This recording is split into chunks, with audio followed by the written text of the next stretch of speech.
Hello students, हम संविधान की प्रगति ये चैप्टर देख रहे हैं और संविधान की प्रगति में लोकतंत्र में कौन कौन से पड़ाव आए और संविधान की प्रगति यानी किस प्रकार से उसमें परिवर्तन जो है वो होता चला गया। उसी अगली कड़ी में हम उसमें दूसरा टॉपिक वहाँ पर देखने वाले हैं, वो है सामाजिक न्याय और समता। न्याय यानी न्याय और समता यानी समानता। सामाजिक न्याय जो है वो सबके लिए क्या होना चाहिए, समान होना चाहिए। यही एक सशक्त लोकतंत्र की क्या होती है, निशानी होती है, या एक सशक्त और सक्षम लोकतंत्र की पहचान जो है वहाँ पर मानी जाती है। अगर हम देखेंगे तो सामाजिक न्याय और समता हमारे संविधान के प्रमुख उद्देश्य हैं। संविधान का या किसी भी लोकतांत्रिक देश का प्रमुख उद्देश्य जो है यही रहता है कि सभी के साथ समान न्याय हो और सभी के साथ समानतापूर्ण जो है वो व्यवहार हो। यही एक सक्षम और सशक्त लोकतंत्र की क्या होती है, पहचान होती है। और इन दो मूल्यों पर आधारित एक नए समाज का निर्माण करना हमारा प्रमुख ध्येय होता है। और इसी दो मूल्यों पर आधारित, कौन से दो मूल्य, सामाजिक न्याय और समता, इन दो मूल्यों पर आधारित ही एक नए समाज का निर्माण करना ही हमारा क्या होता है, प्रमुख ध्येय और प्रमुख उद्देश्य होता है। संविधान में इस दिशा में अग्रसर होने का मार्ग जो है वो स्पष्ट किया गया। अग्रसर यानी क्या, आगे, या किस प्रकार से हम प्रगति कर सकते हैं, किस प्रकार से आगे जा सकते हैं, इसके बारे में जो है संविधान में पूरी तरह से जो है वहाँ पर स्पष्टीकरण किया गया है। अगर हम देखेंगे तो सामाजिक न्याय को प्रस्तापित करने से तात्पर्य है, प्रश्न भी है, देखिए कि सामाजिक न्याय को पुनर्स्थापित करने का अर्थ जो है क्या है। सामाजिक न्याय को पुनर्स्थापित करने का अर्थ क्या है। सामाजिक न्याय को प्रस्तापित करने से तात्पर्य यह है कि जिन सामाजिक कारणों से व्यक्तियों पर अन्याय होता है, सामाजिक न्याय को पुनर्स्थापित क्यों किया जाता है कि समाज के, जैसे हमने देखा था कि समाज के कुछ दुर्बल घटक, वंचित घटक, उनके लिए जो है वहाँ पर नई नीतियाँ जो है अवलंबित की जाती है ताकि समाज के सभी स्तर के साथ उनकी क्या हो सके, सामाजिक आर्थिक प्रगति हो सके। जिन सामाजिक कारणों से व्यक्तियों पर अन्याय होता है, उस अन्याय को दूर करना, सामाजिक न्याय को पुनर्स्थापित करने का अर्थ क्या होता है कि जिन सामाजिक कारणों से व्यक्तियों पर अन्याय होता है और उसी अन्याय को दूर करना, एक व्यक्ति के रूप में सभी का स्तर समान होता है, इसका आग्रह करना। और एक न्याय के सामने हर व्यक्ति जो है वो क्या है, समान है। हर व्यक्ति का स्तर ना मतलब कोई छोटा या कोई बड़ा वहाँ पर नहीं है। हर किसी का स्तर जो है वो एक समान है, एक समान होना चाहिए, इसका आग्रह करना, उसी को कहा जाता है सामाजिक न्याय को पुनर्स्थापित करना। और जब हम न्याय की बात करते हैं या सामाजिक न्याय को पुनर्स्थापित करने की बात करते हैं तो उसे करते समय जाति, धर्म, भाषा, लिंग, जन्म स्थान, वंश, संपत्ति के आधार पर ऊंच नीच का भेदभाव न करते हुए, मतलब इन किसी भी टॉपिक को लेकर या बात को लेकर भेदभाव न करते हुए जो है सभी को विकास के समान अवसर जो है वहाँ पर प्रदान, न्याय और समता का क्या होता है, प्रमुख उद्देश्य होता है। मतलब सभी जाति, धर्म, भाषा, लिंग, स्थान, वंश, संपत्ति का आधार न भेदभाव न करते हुए सभी को क्या मिलना चाहिए, विकास का समान अवसर जो है वो मिलना चाहिए। यही समता के क्या है, प्रमुख उद्देश्य होते हैं। सामाजिक न्याय और समता, देखिए सामाजिक न्याय और समता प्रस्तापित करने के, देखिए ये पॉइंट बहुत ही महत्वपूर्ण है। इसमें 3 प्रश्न जो है वहाँ पर छिपे हुए हैं कि सामाजिक न्याय को पुनर्स्थापित करने का क्या अर्थ होता है, ये प्रश्न है।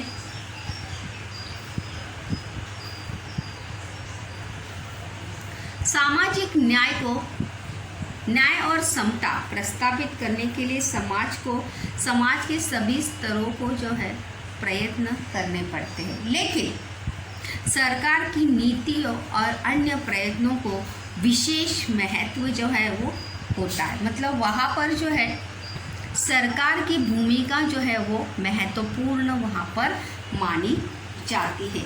लोकतंत्र को, क्योंकि सरकार की नीतियों के आधार पर या उसी के चलते जो है वहाँ पर सुधारना या उनके लिए योजनाएं जो है वो अवलंबित वहाँ पर की जाती है। लोकतंत्र को अधिकाधिक सर्वसमावेश बनाने के लिए सभी सामाजिक घटकों का मुख्य प्रवाहों में आना बहुत ज़रूरी है। जैसे हमने देखा था कि लोकतंत्र में सत्ता का विकेंद्रीकरण मूल क्या है, उसका आधार है, क्या है मूल उसका आधार है। और इसी के चलते लोकतंत्र में जो है सभी सामाजिक घटकों का समावेश होना या उसको मुख्य प्रवाहों में लाना जो है वो बहुत ज़्यादा क्या है वहाँ पर ज़रूरी या आवश्यक है। और ऐसे ही समावेशित लोकतंत्र के कारण समाज में निहित संघर्ष जो है वो कम होते हैं। अगर हम ऐसी ही नीति अपनाएंगे, ऐसी ही योजनाएं अपनाएंगे तो उन सभी लोगों को समावेशित करने में जो है हमें संघर्ष या परेशानियां जो है वो कम उठानी पड़ेगी या समस्याओं का सामना जो है उन्हें भी कम करना पड़ेगा। और इसी के चलते इस दिशा में हमारे देश में कौन कौन से कदम उठाए गए मतलब क्या क्या प्रावधान वहाँ पर संविधान में बनाए गए हैं या कौन कौन से परिवर्तन जो है वहाँ पर मतलब कौन कौन से प्रावधान संविधान में हमें दिए गए हैं कि जिसके आधार पर समाज के सभी घटकों की जो है या समाज के सभी घटकों का क्या होता है, विकास होता है और सभी घटक समाज के एक लोकतांत्रिक देश का क्या बनते हैं, घटक बनते हैं। उसी कड़ी में पहला पॉइंट हम यहाँ पर देखेंगे वो है आरक्षित स्थानों की नीति। ध्यान दीजिए टिप्पणी के लिए यहाँ पर ये प्रश्न भी है कि आरक्षित स्थानों की नीति। आरक्षित यानी क्या, आरक्षित स्थान संबंधी नीति।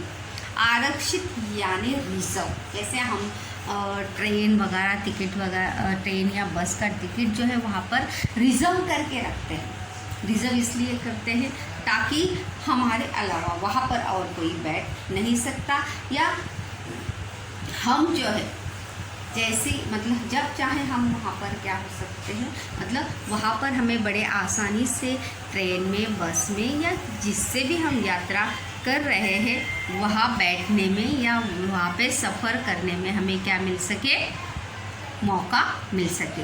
तो उसी के अनुसार जो है वहाँ पर आरक्षित स्थानों की नीति भी अपनाई गई है। इसलिए देखिए जो जन समूह अथवा सामाजिक वर्ग शिक्षा और रोजगारों के अवसर से दीर्घकाल से वंचित रहे, मतलब जो जन समूह, जैसे मैंने आपको बताया था कि समाज में ऐसे बहुत सारे दुर्बल और दुर्लक्षित घटक रहते हैं, वंचित घटक ऐसे रहते हैं, ऐसी बहुत सारी जनजातियाँ रहती हैं जो शिक्षा और रोजगारों के अवसरों से क्या होती है, बहुत समय से वंचित रहते हैं। मतलब समाज में क्या चल रहा है, सामाजिक परिस्थिति क्या हो रही है, समाज में क्या परिवर्तन हो रहा है, इसके बारे में उन्हें कुछ भी पता रहता नहीं। वो पूरी तरह से इससे क्या रहते हैं, वंचित रहते हैं। इसके बारे में उन्हें कुछ भी मालूम जो है वहाँ पर होता नहीं। जैसे मैंने बताया था, आदिवासी घटक हो सकते हैं, दुर्बल घटक हो सकते हैं, जो आर्थिक रूप से दुर्बल हो, सामाजिक रूप से दुर्बल हो। ऐसे देखिए बहुत सारी जातियाँ वहाँ पर रहती हैं, जो देखिए एक गांव से दूसरे गांव में, दूसरे गांव से तीसरे गांव में जो है अपना भ्रमण वहाँ पर करती रहती है, क्योंकि उनका कोई एक गांव का जो है एक ठिकाना जो है वहाँ पर रहता नहीं। ऐसे सामाजिक वर्गों के लिए आरक्षित स्थानों की नीति बनाई गई, मतलब उन्हें भी समाज में एक स्थान मिल सके, उनकी भी पहचान बन सके, वो भी एक लोकतांत्रिक देश का हिस्सा बन सके, या एक लोकतांत्रिक देश में वो भी अपनी अहम भूमिका निभा सके। इसके लिए उनके लिए भी आरक्षित स्थानों की नीति जो है वहाँ पर बनाई गई है। मतलब उनके लिए भी कुछ क्षेत्र जो है वहाँ पर क्या रखे जाते हैं, आरक्षित रखे जाते हैं, जहाँ से उस क्षेत्र से वही लोग जो है वहाँ पर चुनाव में खड़े हो सकते हैं। उसके अनुसार अनुसूचित जाति और अनुसूचित जनजातियों के लिए शिक्षा और सरकारी नौकरियों में कुछ स्थान जो है वो आरक्षित रखे जाते। उसी के साथ साथ वहाँ पर कुछ अनुसूचित जनजातियाँ जो है, जो दुर्बल है या जो समाज से वंचित है, शिक्षा उनके लिए, उनकी शैक्षणिक प्रगति हो, आर्थिक प्रगति हो, इसके लिए उनके लिए भी शिक्षा और सरकारी नौकरियों में जो है कुछ स्थान, कुछ सीटें जो है वहाँ पर आरक्षित रखी जाती है, क्योंकि वो भी एक प्रवाह में आ सके और लोकतांत्रिक देश का वो भी क्या बन सके, एक हिस्सा बन सके। उसी प्रकार अन्य पिछड़े वर्गों के लिए भी आरक्षित स्थानों का क्या है, प्रावधान। उसी प्रकार से समाज के कुछ ऐसे लोगों के लिए भी जो पिछड़े वर्ग में हैं, उनके लिए भी वहाँ पर आरक्षित स्थानों का क्या है, प्रावधान हमें देखने को वहाँ पर मिलता है। इसे कहा जाता है आरक्षित स्थान संबंधी नीति, ताकि समाज के हर स्तर के व्यक्ति को वहाँ पर एक लोकतांत्रिक देश में अपनी भूमिका या अपना कर्तव्य निभाने का अवसर वहाँ पर मिल सके। ये हो गया पहला परिवर्तन जो हमें संविधान की प्रगति में देखने को मिलता है। दूसरा है अनुसूचित जाति और अनुसूचित जनजातियों को अत्याचारों से सुरक्षा प्रदान करने वाला कानून। तो कुछ अनुसूचित जाति और जनजातियाँ जो है ऐसे हैं जिन्हें समाज के प्रबल लोग जो है सालों से उनके ऊपर क्या करते आ रहे हैं, अत्याचार करते आ रहे हैं। मतलब गुलामों के जैसा जो है उनके साथ बर्ताव या व्यवहार वहाँ पर किया जाता है। तो इसीलिए सामाजिक न्याय और समता प्रस्तापित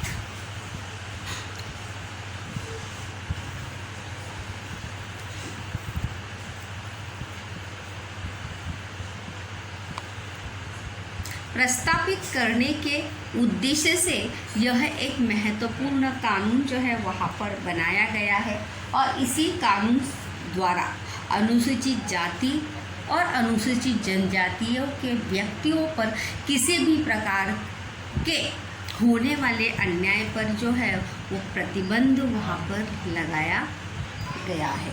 जैसे अगर हम देखेंगे तो अगर हमारे पूर्व भारत की सामाजिक जाति व्यवस्था अगर देखेंगे तो बहुत ही हीन दर्जे की थी।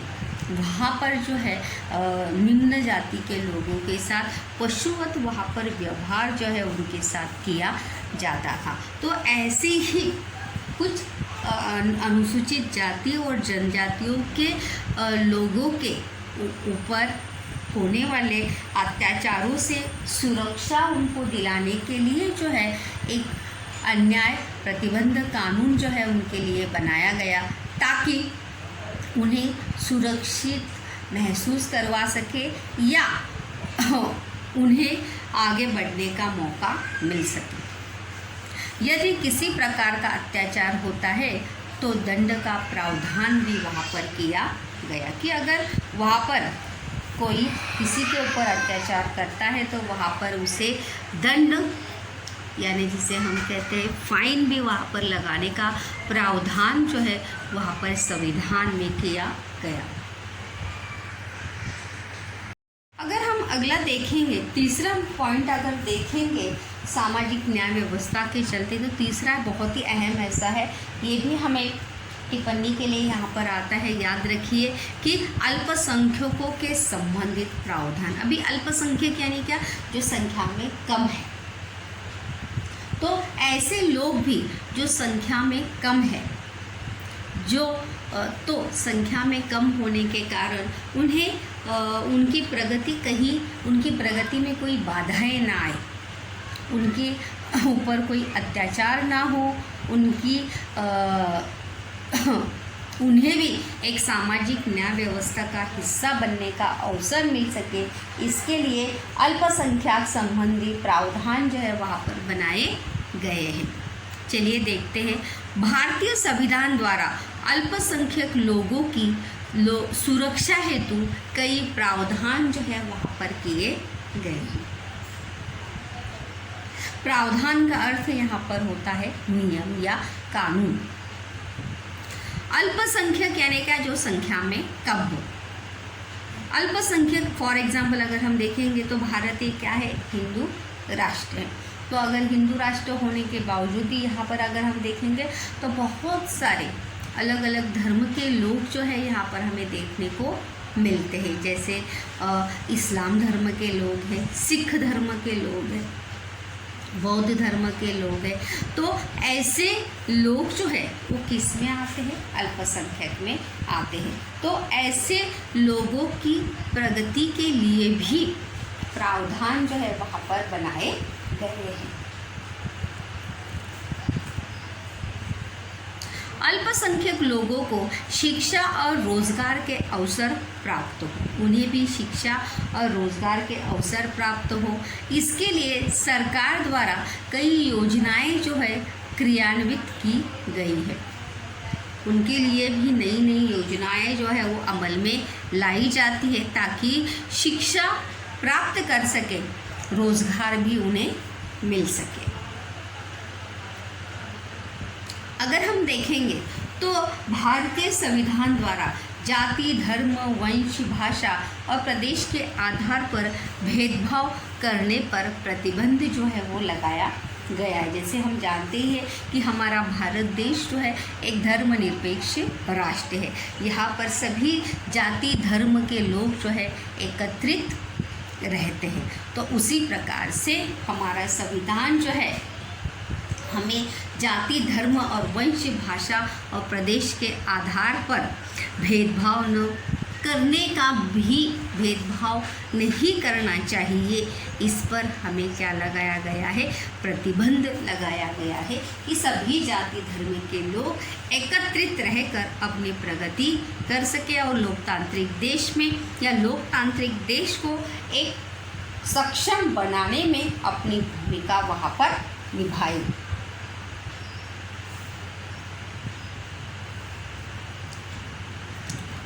अल्पसंख्यकों के विषय में यह प्रावधान व्यापक रूप में है। अगर हम अल्पसंख्यकों की बात करेंगे तो ये प्रावधान, ये नियम जो है वो व्यापक या विस्तार में हमें देखने को मिलता है। समता का अधिकार, समानता का अधिकार, स्वतंत्रता का अधिकार, आज़ादी, स्वतंत्र रूप से कहीं भी आने जाने का स्वतंत्र या आज़ादी का अधिकार, अन्याय और शोषण के विरुद्ध का अधिकार। अगर आपके ऊपर अन्याय हो रहा है, आपका शोषण हो रहा है, तो उसके ऊपर आप क्या उठाते हो, उसके विरुद्ध आप आवाज़ उठा सकते हैं।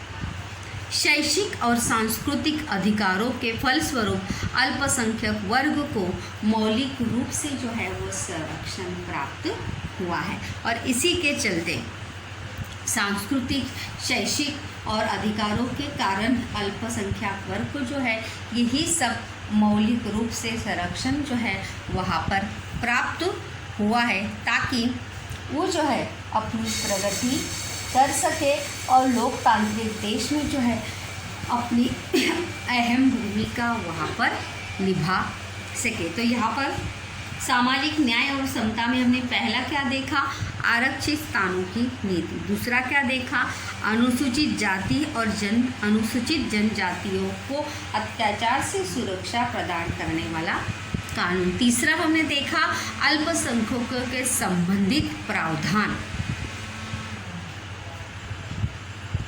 तो जो उन्हें भी अल्पसंख्यक वर्ग को भी मौलिक रूप से जो है संविधान के प्रावधान के चलते उन्हें भी अधिकार या संरक्षण जो है वो प्राप्त हुआ है और वो भी अपनी सामाजिक आर्थिक प्रगति कर सकते हैं। तीसरा चौथा जो है बहुत ही महत्वपूर्ण ऐसा है, वो है महिलाओं से संबंधित कानून और प्रतिनिधित्व विषयक प्रावधान। तो स्वतंत्रता प्राप्ति के बाद देखिए, याद रखिए इसमें दो प्रश्न है, कंफ्यूज भी होते हैं बच्चे। स्वतंत्रता के बाद कौन से कानून बनाए गए, स्वतंत्रता पूर्व में कौन से समस्याओं के लिए महिलाओं को संघर्ष करना पड़ा था। ये दोनों में जो है वो कंफ्यूज नहीं होना है। ये प्रश्न का उत्तर जो है यहाँ पर दो प्रश्न है, यहाँ पर महिलाओं से संबंधित ये टिप्पणी के लिए है कानून और प्रतिनिधित्व विषयक प्रावधान, और दूसरा है संकल्पना चित्र पूर्ण कीजिए के लिए प्रश्न है महिलाओं की स्वतंत्रता और विकास के लिए बनाए गए कानून। किस प्रकार से अगर हम देखेंगे तो महिलाएं भी मतलब जैसे देश की प्रगति में जिस प्रकार से पुरुष अपनी अहम भूमिका वहाँ पर निभाते हैं, उसी प्रकार से महिलाएं भी किसी कार्य में जो है वहाँ पर कम नहीं है। तो इसीलिए स्वतंत्रता प्राप्ति के बाद देखो यहाँ पर कहा भी गए स्वातंत्र्योत्तर समय से महिला सक्षमीकरण यानी क्या, महिला जो है सबल हो सके, सक्षम हो सके, ताकतवर हो सके, शक्तिशाली हो सके, और शारीरिक रूप से, आर्थिक रूप से, शैक्षिक रूप से, मतलब शिक्षा से भी, आर्थिक रूप से भी, सामाजिक रूप से भी वो क्या हो सके, सक्षम हो सके। इसके लिए बहुत सारे प्रयासों की शुरुआत जो है वहाँ पर की गई। देखो लड़कियों के पढ़ाने के लिए बहुत सारी योजनाएं अवलंबित की जाती हैं, नई नई शिष्यवृत्तियाँ, स्कॉलरशिप लड़कियों को दी जाती हैं। ये सभी योजनाएं जो है किसके लिए बनाई जाती है, महिलाओं से संबंधित कानून और प्रतिनिधित्व विषयक प्रावधान के चलते वहाँ पर बनाई गई है। महिलाओं में व्याप्त निरक्षरता को दूर करना और उन्हें विकास के पर्याप्त अवसर प्रदान करना। मतलब शुरुआत में अगर हम देखेंगे तो निरक्षरता का प्रमाण जो था वो महिलाओं का क्या था, ज़्यादा था, सबसे अधिक था। तो उस निरक्षरता को दूर करना और उसके लिए उसे सही अवसर जो है वो प्रदान करना, क्योंकि उसे अब अपनी निरक्षरता को दूर करना है तो उसे क्या करना चाहिए, पढ़ना लिखना होगा। इसके लिए देखो महिलाओं के लिए प्रौढ़ साक्षरता के वर्ग भी शुरू किए गए थे। उसके लिए राष्ट्रीय और सिर्फ हमारे देश में ही नहीं, राष्ट्रीय और अंतर्राष्ट्रीय स्तर पर महिलाओं की समस्याओं को ध्यान में रखकर कुछ नीतियां निर्धारित की गई है। सिर्फ हमारे देश में ही नहीं, अंतर्राष्ट्रीय स्तर पर भी महिलाओं की समस्याओं को ध्यान में रखते हुए कुछ नीतियां, कुछ प्रावधान जो है वहाँ पर निर्धारित किए गए हैं। देखिए संकल्पना चित्र पूर्ण कीजिए के लिए याद रखिए। पहला है महिलाओं की उन्नति और अधिकारों की रक्षा के लिए उसे पिता और पति की संपत्ति में बराबरी का हिस्सा। कौन सा कानून पहले बनाया गया कि महिलाओं की उन्नति और अधिकार, मतलब उसकी प्रगति भी हो और उसे अधिकार भी मिले। इसकी प्रगति कैसे होगी? जब अधिकार होंगे तभी तो उसकी प्रगति होगी। अगर कोई अधिकार ही नहीं होगा तो वो अपनी प्रगति कर सकती है क्या? नहीं। तो इसके लिए सबसे पहले कानून बनाया गया कि महिलाओं को पिता और पति की संपत्ति में बराबरी का हिस्सा जो है वो मिलना चाहिए। दूसरा है दहेज प्रतिबंधक कानून। दहेज प्रतिबंधक कानून मतलब हमारे देश में जो है दहेज के नाम पर बहुत सारा पैसा जो है वो लिया जाता है और उसी के चलते महिलाओं का शारीरिक और मानसिक शोषण जो है वहाँ पर किया जाता है। तो उसे रोकने के लिए जो है वहाँ पर दहेज प्रतिबंधक कानून जो है बनाया गया। मतलब ना दहेज लेना है ना दहेज देना है। जितना लेने वाला गुनहगार होता है उतना ही देने वाला भी गुनहगार होता है। इसीलिए महिलाओं के लिए दहेज प्रतिबंधक कानून जो है वहाँ पर बनाया गया। पहला क्या है? पिता और पति की संपत्ति में बराबर का हिस्सा। दूसरा है दहेज प्रतिबंधक कानून।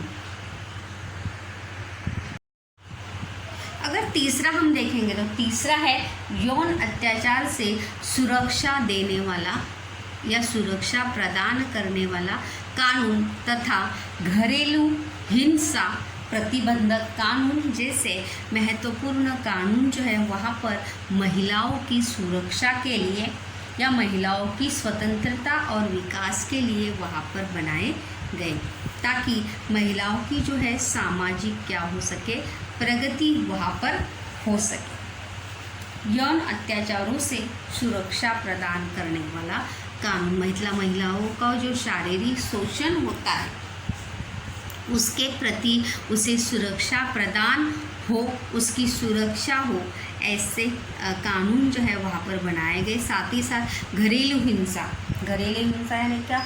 घर में भी देखो महिलाओं को मारा पीटा जाता है, उसका शारीरिक मानसिक जो है वहाँ पर शोषण किया जाता है। तो इसके लिए घरेलू हिंसा प्रतिबंधक कानून भी वहाँ पर बनाया गया। जैसे महत्वपूर्ण कानून जो है वहाँ पर बनाए गए।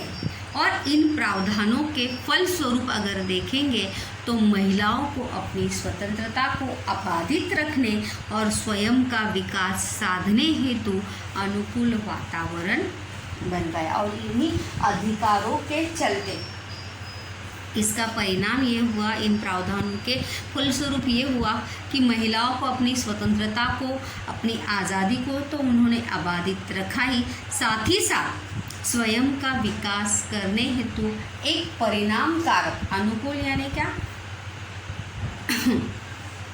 प्रभावी ऐसा वातावरण जो है उन्हें प्राप्त हो गया। अगर हम हमारे देश की बात करेंगे तो हमारे देश में राजनीति और राजनीतिक संस्थाओं में स्त्रियों का प्रतिनिधित्व शुरू से ही कम है। अगर हम भारत की या हमारे देश की राजनीति और राजनीतिक संस्थाओं की बात करेंगे तो शुरुआत से ही महिलाओं का प्रतिनिधित्व या महिलाओं का सहभाग जो है हमें शुरुआत से ही कम देखने को मिलता है।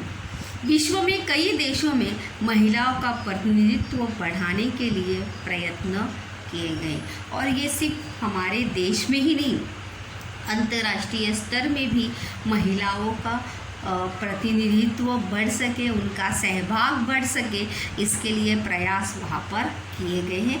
इसलिए भारत में भी इस दिशा में कदम उठाए जा रहे हैं जो 73 और 74 में वे संविधान संशोधन द्वारा यानी क्या, नई खोज या नई प्रावधान के चलते स्थानीय शासन संस्थाओं ने महिलाओं के लिए 73% स्थान जो है वो आरक्षित किए गए हैं। क्या किए गए हैं? 73% स्थान जो है वहाँ पर आरक्षित किए गए हैं। तत्पश्चात अगर हम देखेंगे तो यह अनुपात महाराष्ट्र और अन्य राज्यों में 50% तक बढ़ाया गया है। उसके बाद जो है 33% के बाद जो है इसका प्रतिशत कितना हुआ है, 50% तो जो है उसे बढ़ाया गया है। और महिलाओं के लिए राष्ट्रीय महिला आयोग की भी स्थापना की गई है, जिसके चलते वो अपने अधिकारों की रक्षा के लिए क्या हो सकते हैं, लड़ सकते हैं। राज्य में भी महिला आयोग है, मतलब राष्ट्रीय महिला आयोग तो है ही, लेकिन राज्य महिला आयोग भी है, जिसके चलते घरेलू हिंसा से महिलाओं को सुरक्षा प्रदान करने वाला कानून लोकतंत्र को सशक्त बनाने की दिशा में एक महत्वपूर्ण कदम है। क्योंकि अगर महिलाएं जो है घरेलू हिंसा से सुरक्षित रहेगी तो उनका सहभागिता जो है बढ़ जाएगी और एक सशक्त लोकतंत्र को बढ़ाने में एक महत्वपूर्ण बात वहाँ पर होगी। और इसी के चलते स्त्री की प्रतिष्ठा और आत्मसम्मान को बनाए रखने की आवश्यकता इस कानून द्वारा अधोरेखांकित की गई है। मतलब एक साथ ही साथ स्त्री की सहभागिता तो हो ही, लेकिन स्त्री की प्रतिष्ठा यानी क्या, उसका सम्मान, उसका मान और उसका आत्मसम्मान भी बनाए रखने की क्या है, आवश्यकता इस कानून द्वारा। जैसे मतलब यौन अत्याचार से सुरक्षा प्रदान करने वाला कानून, दहेज प्रतिबंधक कानून, घरेलू हिंसा प्रतिबंधक कानून, इन सभी कानूनों के चलते उनका आत्मसम्मान और उनका सम्मान जो है वो क्या होता गया, बढ़ता गया, या उनका स्थान समाज में प्रबल होता गया।